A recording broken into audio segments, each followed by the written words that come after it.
Hey guys, it's Paki123 and I'm here with my Eagles gameplay of the 32 game series, and I'm playing Deadly Didera 7. He's a member on MaddenStudents.com. He's been asking me for a game for a long time. So, I found an opportunity to play him, and it's a pretty good gameplay. And also, if you're interested in playing me for the 32 game series, go over to MaddenStudents.com. All you gotta do is click on the MS Videos tab on the top of the site.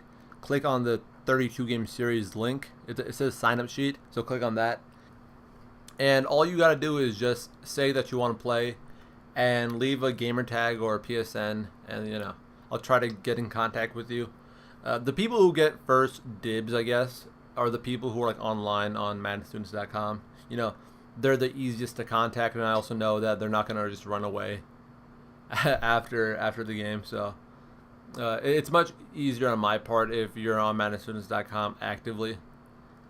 So yeah, I think I got that sorted out, because I know people are going to ask later in the comments below, so I might as well just answer it now. Also, everything about the video is going to be inside the description below, so just check that out if you want to know the depth chart and all that shit. And I think that's it. Also, I'm going to try to post up 2 32 game series videos per week. So whether you like these videos or you hate them, there's going to be 2 32 game series videos per week. And the idea behind that is just to, get it over with, because I wanted to get the series done before Madden 13 drops, I don't want to just stop halfway. So hopefully, I can get that finished and we should be good.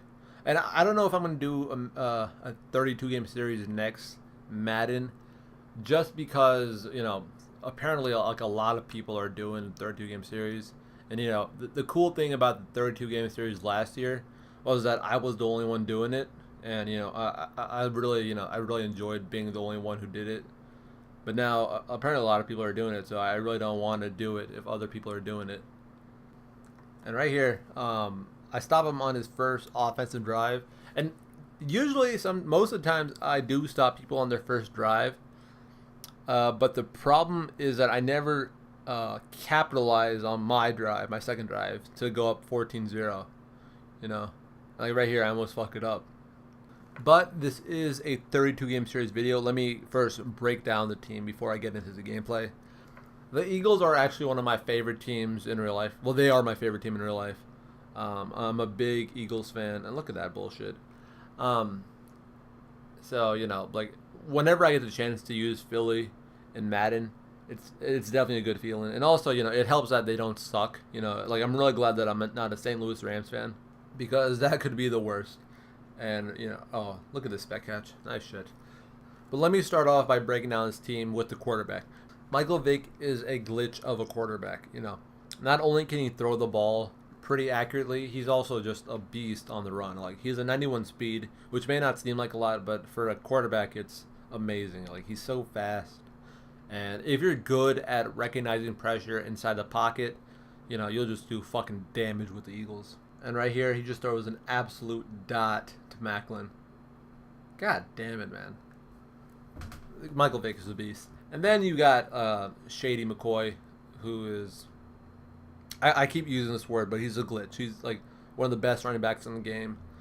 He's so fast. He can catch the ball, and he's just glitchy. He gets glitchy as shit. Good fucking halfback. Then you also got Ronnie Brown and Dion Lewis. I don't like to use Dion Lewis that much. Right here, I don't know what the hell happened. I think he pitched it by accident. I should have picked that though. I don't know why I didn't pick that off. Dion Lewis, I don't use him that much, but I like to switch in Ronnie Brown if I'm in a running mood, because he's a good solid running back. Not great, but he definitely does some work, because he's a big guy and he does fall forward a lot. Now they're wide receivers. The Eagles have a good wide receiving core, but it's not great by any means. The reason I say that is because they have nobody, not one person that I've experienced, who can beat press. You need to have auto motions. You need to have press beaters. You got to motion C routes and shit. but they have nobody who can be pressed by themselves one-on-one with anybody. Like, their best bet is to go up against a weak cornerback and just rate press. Sometimes Maclin or Riley Cooper will beat press, but not on a consistent basis. So that's the one weakness they have with their wide receiver core. And also, they're not that tall.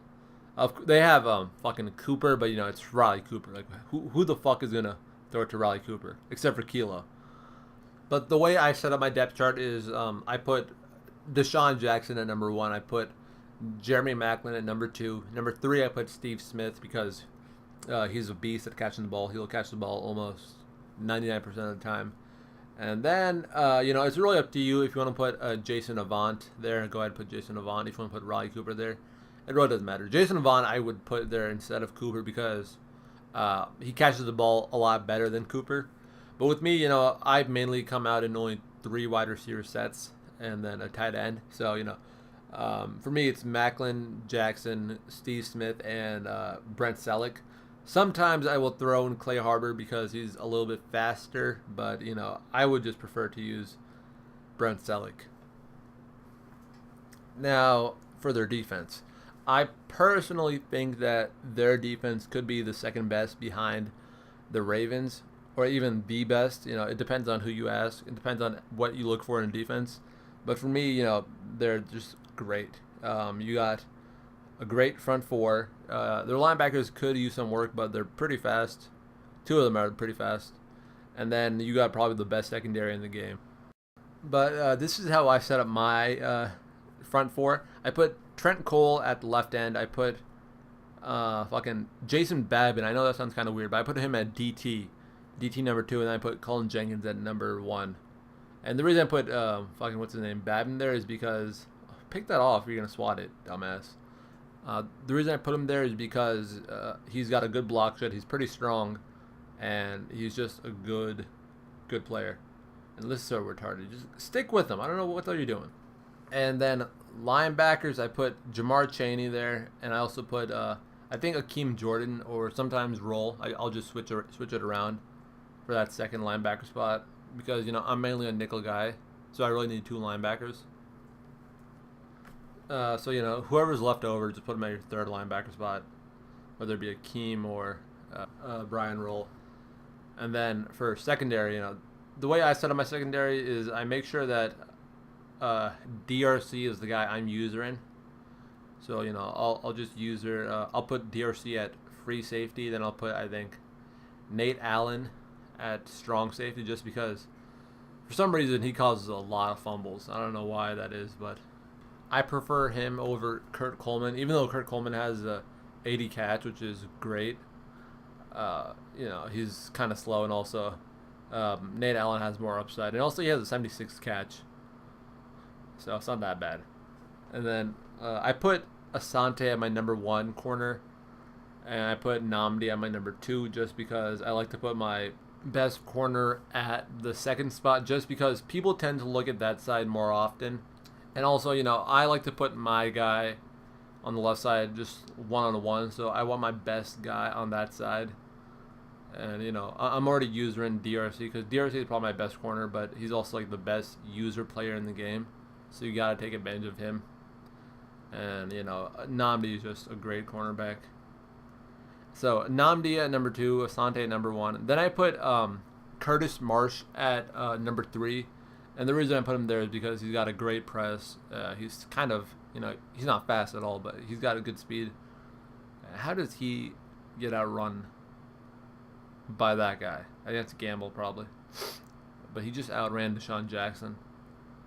I don't know how that works, but Curtis Marsh at number 3. And then I think I may put Brandon Hughes at number 4 just because he's also got a good press. Trevard Lindley is the glitch, though. He's got a great catch. How do you not pick that off? That's disgusting. How does that... Fuck, man. That's so gay. Right here. He loves these crossing routes. Like, he's in love with this shit. So I think I'm done.